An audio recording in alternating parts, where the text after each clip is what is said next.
टुनटुन यादव जी के रे ई वाला गाना रे।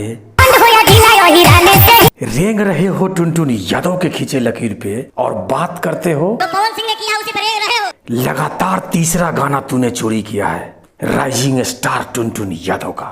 यही काम खेसारी लाल यादव जी किए होते तो तुम्हारा नाजायज औलाद अब तक भौंकना भी शुरू कर दिया होता।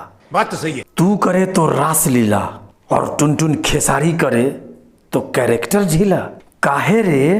नाम के आगे जी लगाओ। नाम के आगे जी और जी के आगे दादा लगा दूं? तुम ही बोलते हो ना। किसी का भी नाम आएगा पवन सिंह के बाद आएगा। ये 3 गानों में टुनटुन यादव के बाद तेरा नाम आया है।